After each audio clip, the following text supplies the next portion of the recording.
हाँ, मुझे भी इस चीज का रिग्रेट है कि शायद अगर मैं उस इमोशनल चीज में ना बही हुई थी तो मैं एज अ कंटेस्टेंट बेटर कर पाती। अभी आपका रिलेशनशिप स्टेटस क्या है विद मुनव्वर? हम बहुत, मेरे साइड से एटलीस्ट मैं बहुत क्लियर हूँ, मुझे ऐसा लगता है वो भी अपने साइड से बहुत क्लियर है कि उनको मेरे साथ कुछ नहीं रखना और मुझे उनके साथ कुछ नहीं रखना। वो मुझे बिग बॉस पे जाना है तो उसका रास्ता ये पॉडकास्ट। अगर मुझे कोई इंसान पसंद है तो मुझे वो इंसान उसकी पर्सनालिटी के लिए पसंद है, उनके जुड़े लोगों से या उनसे जुड़ी चीजों से किसको आप विनर देखना चाहते हो? अभिषेक या अंकिता जी, दोनों में से जो भी जीत जाए, दोनों ही मेरे दिल के बहुत करीब है। I will be very happy.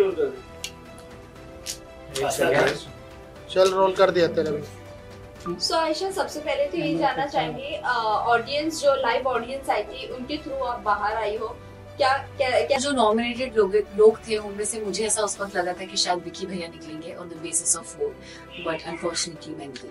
Ayesha, आप घर में जाने का आपका मेन मोटिव क्या था? आप क्या मुनव्वर के बाहर आने का वेट नहीं कर सकती थी? क्या कुछ सोच के आप घर में गई थी? इस चीज के बारे में मैं शो पे भी बात कर चुकी हूँ। ये इस बारे में मुनव्वर खुद एक्सेप्ट कर चुके हैं कि अगर ये टॉपिक घर के बाहर हो रहा होता तो इस टॉपिक को एंटरटेन भी नहीं करते। And it was not just about his and my personal life, but it was also about the stand that I wanted to take. You know, मैं चीटिंग को नॉर्मलाइज नहीं करना चाहती। मेरे लिए it's a very big issue and a very big problem जो आज हमारे कम्युनिटी में बहुत फैल चुका है। ईशा, आपने एंट्री तो ली थी धमाकेदार, लेकिन उसके बाद आपका गेम बहुत स्लो हो गया। फिर अचानक आपको नॉमिनेशन में डाल दिया गया। उसके बाद आपने जो भी बोला मुनव्वर के लिए, जो भी आपने कहा था कि मैं खुद देकर आई थी, बाहर उनका ये चल रहा है वो चल रहा है, तो इतने दिन आप चुप क्यों थी? आपने क्यों नहीं बोला, जबकि इस चीज को वीकेंड के बाद पर भी एड्रेस किया गया? मैंने प्रूफ्स वाली बात डे 1 पे भी बोली थी। जब मैं आर्काइव रूम में आई थी तभी मैंने क्लियर कर दिया था कि आप अगर मेरे अगेंस्ट कुछ भी झूठ बोलते हैं तो मैं बाहर प्रूफ्स देकर आई हूँ और मैं ऐसे ही नहीं आई हूँ।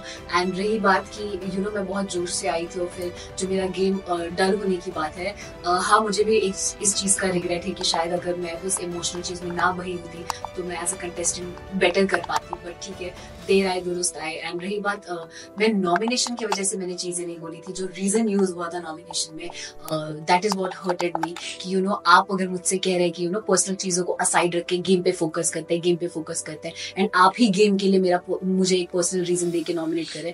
अगर वो मुझे नॉमिनेट नहीं करते तो भी मैं नॉमिनेट होने वाली थी। पूरा घर का हाथ था ही मेरे नॉमिनेशन के पीछे। So it was not because of nomination, it was because of the reason. बहुत सारे आपको और मुनव्वर को लेकर, ब्रेकअप को लेकर या नाजिला के साथ जो भी रिलेशनशिप है उसको लेकर बहुत ज्यादा बातें हो रही है, जबकि मीडिया में ये चीजें पता नहीं थी। आपने नाजिला के एक पोस्ट पे कमेंट किया था, उसके बाद आप खुद ही पॉडकास्ट पर आकर अपनी फ्रेंड के आपने खुद ने बोला, तब तक की मीडिया में ये बात आई भी नहीं थी।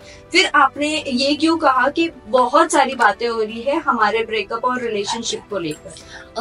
फर्स्ट ऑफ ऑल कि ये जो पॉडकास्ट वाली बात है या मेरे कमेंट करने की बात है, मैं तो खुद ही मैं ये पहले भी बोल चुकी हूँ कि मैं खुद ही अपने सोशल मीडिया पे ये चीज जिस दिन मुझे पता चली थी उसी दिन पोस्ट करने वाली थी इस चीज से रिलेटेड एक वीडियो बना के, क्योंकि I don't have a problem अगर मेरे साथ किसी ने गलत किया, कोई अपने पब्लिक इमेज का मिसयूज कर रहा है तो मैं क्यों ना बोलूँ उस चीज के बारे में। तो ये मेरा ही डिसीजन था कि हाँ, मैं उसकी चीज के बारे में बात करना चाहती हूँ। बट पॉडकास्ट के पीछे ऐसा कुछ भी नहीं था। जब वो पॉडकास्ट हुआ भी था तो मैंने किसी का नाम नहीं लिया था। वो एक बहुत फन, एक कैजुअल पॉडकास्ट था एक मेरे जूनियर के साथ और मैंने वो किया था बस उस इंटेंशन से। और मेरा ये इंटेंशन नहीं था कि मुझे बिग बॉस पे जाना है तो उसका रास्ता ये पॉडकास्ट है, ऐसा कुछ भी नहीं। मैम, आयशा जी, जैसे कि नाजिला के साथ वो रिलेशनशिप में थे मुनव्वर, क्या वो एक साथ कई सारी वो लड़कियों को डेट कर रहे थे? क्या नाजिला ने आपको ये बताया था? क्या इसके बारे में कुछ अगर आप बताएं? मैं करूंगी कि नाजिला ने कहा था कि मैं अपनी जो पर्सनल चीजें है वो नेशनल टेलीविजन पे नहीं लाना चाहती हूँ। वो चीजें उन्होंने आपको बताई थी, लेकिन आपने सब कुछ जाके नेशनल टेलीविजन पे खोल दी। जी नहीं, मैं फर्स्ट ऑफ ऑल इस टॉपिक पे ज्यादा एग्जैजरेट नहीं करना चाहती, बट आई वोंट से सिर्फ उनसे रिलेटेड बहुत सारी जो इस सिचुएशन से रिलेटेड चीजें थी उसमें मुझे ऐसा फील होता है कि वो हीट ऑफ द मोमेंट में आप चीजें बोल देते हो। मैं शायद कुछ चीजें ना बोलती तो मैं खुद भी आज एक बेटर पोजीशन पे होती। बट मुझे रिग्रेट है बहुत चीजें बोलने का, बट मुझे पता है कि मैंने सच बोला है, झूठ नहीं। So that is something I am very proud. Ayesha, ये सोसाइटी ऐसी है कि लड़कियों को ज्यादा इज्जत नहीं दी जाती है। इनफैक्ट आज भी अगर लड़कियां किसी को एक्सपोज करती तो इज्जत नहीं दी जाती है। बाहर आपको बहुत ट्रोल भी किया जा रहा था इस मामले में। तो आप क्या कहना चाहूंगी। और जो मुनावर की फैंडम है वो भी काफी आपको ट्रोल कर रही है, शख्स उनके जो पीआर टीम है वो भी ट्रोल कर रहे हैं हर जगह। तो आप कैसे देख रहे हैं ये ट्रोलिंग को, किस तरह से आप झेलने वाली है, कुछ अगर आप बता सके। मेरे लिए बहुत इम्पोर्टेंट ये है कि आप और हम क्या सोचते हैं, और जो रियल लोग हैं और जो सेंसिटिव लोग हैं वो क्या सोचते हैं। जब आप किसी के फैन होते हो, अगर मैं भी किसी की फैन हूं, तो आप एक हद तक भूल जाते हो कभी कभी कि मोरली क्या सही और क्या गलत है। मैं भी शायद अगर किसी की बहुत बड़ी फैन हूं और उसके बारे में कुछ कोई बोले तो that won't change me from a fan to somebody else. तो वो प्यार में वो क्रेजीनेस समझती हूँ और मैं उस चीज की रिस्पेक्ट करती हूँ। बट रही बात जो ट्रोलिंग और हेट की है, तो फॉर वेरियस रीजन आपको हमेशा when you are part of this industry वो ट्रोल और वो हेट मिलता ही रहता है। I just want to look on the positive side और अच्छी चीजों की तरफ। अंजलि अरोड़ा ने भी आगे आके बोला है कि इस तरह के स्टेटमेंट दिया है कि जिस तरह से आपने कहा कि लव गेम म्यूजिक वीडियो, उसी तरह से उन्होंने भी यही कहा है, स्टेटमेंट दिया है कि लड़कियों को इस तरह का फंसाते हैं मुनाबा फारूकी। तो आप क्या कैसे देखते हैं? कई सारी महिला है जो आगे आके उनको बोलना चाहिए जिस तरह से आपने बोला है। हाँ, मतलब मैं अगर इस चीज में, मुझे ऐसा लगता है अगर मैं इस चीज में ये स्टैंड ले रही हूँ, तो अगर किसी को फील होता है कि उनके साथ भी गलत हुआ है, it's not just in context of Munawar, किसी और लड़के की भी टूवर्ड्स या किसी और ने भी उनका गलत किया, तो आई थिंक आपको उस चीज के बारे में बात करना चाहिए। You should be vocal about it. और ऐसा ये देखा जाता था कि जब आप नॉमिनेट होती थी तब जो है आप मुनावर से लड़ती थी, उससे पहले आपका और मुनावर का रिलेशन सही होता था, लेकिन जैसे ही बारी नॉमिनेशंस की आती थी आप लड़ना शुरू कर देती थी। इसमें क्या कहना? अगर मुझे गेम का इतना ही क्रेज होता तो शायद वो जो मुझे नॉमिनेशन और इन्हीं चीजों से फर्क पड़ता, तो वो जो मेरा 10 दिन का पीरियड था जिसकी वजह से मेरे बाकी घर वालों से रिश्ते खराब हुए, मैं वो ना करती और मैं इमोशंस में ना बहती। बट मेरे लिए उस वक्त बहुत ज्यादा जरूरी था कि मैं क्या फील कर रही हूँ और क्या नहीं, रादर देन मैं नॉमिनेट हो रही हूँ या नहीं, या मैं क्या कर रही हूँ, गेम में कैसे जा रही हूँ वगैरह वगैरह। आयशा, क्या ये प्लान था? बिकॉज आपके और मुनावर के बीच में हमने कई सारी कन्वर्सेशन सुनी है कि आप परफेक्ट बिग बॉस मटीरियल हो, तो क्या यही सब सोचकर आपने बिग बॉस के घर में एंट्री ली थी? नहीं, I take this as a compliment अगर किसी को लगता है कि मैं एक बिग बॉस मटेरियल हूँ। बट नहीं, मैं ये सब सोच के घर नहीं आई थी कि और I think middle class families में तो ये लोगों को पता ही होगा। हम आम घर में भी जब जो फैमिलीज बिग बॉस देखती है, हम घरों पे भी कमेंट करते हैं कि मेरी बेटी तो एकदम मतलब बिग बॉस जाएगी तो आग लगा देगी टाइप्स। तो वो वैसा सॉर्ट ऑफ कमेंट था, एंड नॉट कि उस एक कमेंट की वजह से मैं ये डिसीजन ले लूं कि मुझे बिग बॉस करना है। आयशा, देखा जा रहा था कि विकी भैया जो है वो आपको गलत तरीके से टच कर रहे थे, बट आपने उस चीज पे स्टैंड नहीं लिया। अगर वहाँ पे देखा जाए तो वो बहुत ही गलत तरीके का टच था। बिल्कुल भी नहीं। और आई थिंक जैसा आप सब देख चुके हैं कि मैं बहुत वोकल हूँ मेरे साथ जो सही होता है और सही जो गलत होता है उसको लेकर। और अगर मुझे 1% भी 0.1% भी फील होता कि विकी भैया का टच या उनका मेरे टुवर्ड्स कंडक्ट जो है वो गलत है या उनके इंटेंशंस गलत है, तो मैं उसी वक्त उनको रोकती और वहीं शो पे उनको उस चीज के ऊपर कॉल आउट करती। बट ऐसा बिल्कुल भी नहीं था। मैंने कभी भी ऐसा फील नहीं किया है कि उनका जो मेरे टुवर्ड्स बिहेवियर है या जो उनका मेरे टुवर्ड्स जो टच है या कंडक्ट है वो गलत है। He is not the kind of person जो पोर्ट्रे हो रहा है या जैसे वो लग रहे हैं।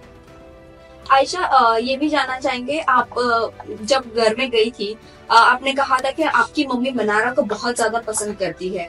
क्या आपकी मम्मी अब भी मनारा को बहुत पसंद करती है? क्योंकि उन्होंने जिस तरह से आपका बॉडी शेम किया है, जिस तरह से आपके कैरेक्टर पर उछाला है कीचड़, और आपको उन्होंने चीप तक का कहा है।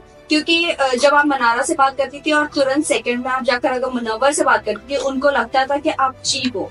क्या अभी भी आपकी मम्मी पसंद करती है? वो उनका पर्सनल पॉइंट ऑफ व्यू है मनारा का कि वो मेरे बारे में क्या सोचती हैं। मुझे ऐसा लगता है कि शायद वो she is very over expressive about what she feels, and I think वो उस जोन में वो चीजें बोल देती हैं। कुछ चीजें ऐसी भी जो शायद वो मीन भी नहीं करती हैं। रही बात मेरी मम्मा की, तो मैं मम्मी से अभी तक मिली भी नहीं हूँ। मेरी उनसे मुलाकात ही नहीं हुई है। शो पे जाने से 1-1.5 महीना पहले तक मैं उनसे मिली नहीं थी। अभी ये जब इंटरव्यू चल रहा है, मम्मा घर पे मेरा वेट कर रही है, आज वो वापस आई है, तो अब जाके मैं मिलूंगी और पता करूंगी कि वो क्या फील। आयशा, ये जानना चाहेंगे कि शो के बाद आप मुनावर से मिलकर और नाजिला के साथ बैठकर चीजें डिस्कस करना पसंद करेंगे या चीजें अवॉइड करना पसंद? और आगे आपका रिलेशनशिप स्टेटस क्या है विद मुनावर? हम बहुत, मेरे साइड से एटलीस्ट मैं बहुत क्लियर हूँ, और मुझे ऐसा लगता है वो भी अपने साइड से बहुत क्लियर है कि उनको मेरे साथ कुछ नहीं रखना और मुझे उनके साथ कुछ नहीं रखना, एंड हम इन चीजों से बाहर आ चुके हैं। एंड रही बात नाजिला की, तो I am been trying to avoid that topic मैं, बिकॉज ऑलरेडी वो एक बार एक्सप्रेस कर चुकी है कि she doesn't want this to be discuss. तो मैं इस चीज के बारे में कुछ भी अगर मुझे फील भी होता है मैं नहीं बोलना चाहूंगी। I want to cut this topic right here and नहीं, मुझे नहीं लगता ऐसा कोई भी जोन या ऐसा कुछ भी किसी चीज की जरूरत है जहाँ हम तीनों के साथ बैठ के कुछ भी डिस्कस करने की नीड है। बट आयशा, जब आप घर में आई थी आपने कहा था कि आप नाजिला का नाम बार बार ले रहे हो, आप मेरे साथ तब बाहर कमिट कर आए थे, या हमारा जो भी आपका रिलेशनशिप था। बट वही मैं बात करूँ, आप जिसके लिए अंदर गई थी फाइट करने के लिए, अपने लिए भी और नाजिला के लिए भी, उन्होंने आपको अनफॉलो भी कर दिया इंस्टाग्राम से, और आपने भी इनफैक्ट उन्हें अनफॉलो कर दिया, और वो बाहर आपके लिए भी स्टैंड नहीं ले पा रही है। Again it's somebody's personal decision, किसी को किस चीज पे स्टैंड लेना है नहीं लेना है। और मैं शो पे जब जा रही थी तब भी मैंने किसी से भी, नॉट जस्ट हर, किसी से भी एक्सपेक्ट नहीं किया था कि कोई मेरा साथ दे या मुझे सपोर्ट करे। मैं खुद में इतनी कैपेबल हूँ कि मैं अपनी बात खुद रख सकूं, मुझे किसी की जरूरत नहीं है अपना स्टैंड लेने की। और रही बात अनफॉलो करने की, तो नहीं, मेरे साइड से ऐसा बिल्कुल भी नहीं हुआ है। मैं तो थी भी नहीं, जब मैं वापस आई तब मैंने देखा, तो आई एम श्योर उनको सर्टेन चीजों का बुरा लगा होगा और उन्होंने अनफॉलो किया होगा और फॉलोअर से भी रिमूव कर दिया। Also, नाजिला डबल डेट भी कर रही थी। अब वो उन दोनों के बीच की बात है, वो मुनव्वर बेटर बता पाएंगे। आयशा, मुनव्वर को लेकर ये भी आ रहा है कि उनके बच्चों को लेकर काफी बात आ रही है कि नाजिला उनके बच्चों को हैंडल नहीं कर पा रही थी, वो बोर्डिंग स्कूल में भेजना चाहती थी। इस ये कितनी बात सच्चाई है आप कुछ बता सकती है? और दूसरी बात, एंड ये भी है कि आपने ये कहा था कि हाँ मैं उनके बच्चे के साथ उनको एक्सेप्ट करने के लिए तैयार हूँ, इस बात में कितनी सच्चाई है? पहला जो आपका सवाल था उस पे अगेन आई फील ये मुनव्वर के साइड से कही हुई बात है, तो उसका जस्टिफिकेशन वो ज्यादा बेटर दे पाएंगे कि what is actually the truth. And जो सेकंड सवाल आपका है कि मैंने क्या एक्सेप्ट किया था, मैंने कुछ एक्सेप्टेंस या ऐसी चीज नहीं थी, बट मेरे साइड से आई नॉट जस्ट हिम, अगर कोई और भी होता तो मुझे I will never have a problem with somebody having a kid, या किसी का कुछ ऐसी चीज है जो हर किसी की लाइफ में कुछ ना कुछ गलतियां होती है या कुछ ना कुछ हिस्ट्री होती है, तो उससे मुझे अफेक्ट नहीं करता। अगर मुझे कोई इंसान पसंद है तो मुझे वो इंसान उसकी पर्सनालिटी के लिए पसंद है, उनके जुड़े लोगों से या उनसे जुड़ी चीजों से अफेक्ट नहीं करेगा। क्या आपने सबसे बड़ी बात की थी कि मुनव्वर ने शादी का रिश्ता भेजा था, तो कौन वो महिला है उसके बारे में थोड़ा कुछ दर्शकों को आप बता दें। क्या वो फिल्म इंडस्ट्री से है या फिल्म इंडस्ट्री से नहीं, क्या वो इन्फ्लुएंसर भी है, क्या वो अंजलि अरोरा है, कौन है, कुछ अगर आप बता आपने ये भी कहा था कि उन्होंने कहीं ना कहीं आपको भी इशारा दिया था शादी के लिए। हाँ, और वो चीज उन्होंने शो पे भी एक्सेप्ट की है कि शो से पहले भी और शो पे भी रहते हुए भी उन्होंने मुझसे वो शादी वाली बात की थी। एंड रही बात वो नाम लेने की, अगर मुझे लेना होता तो मैं शो पे ले लेती, but I don't want to disclose anybody else's name.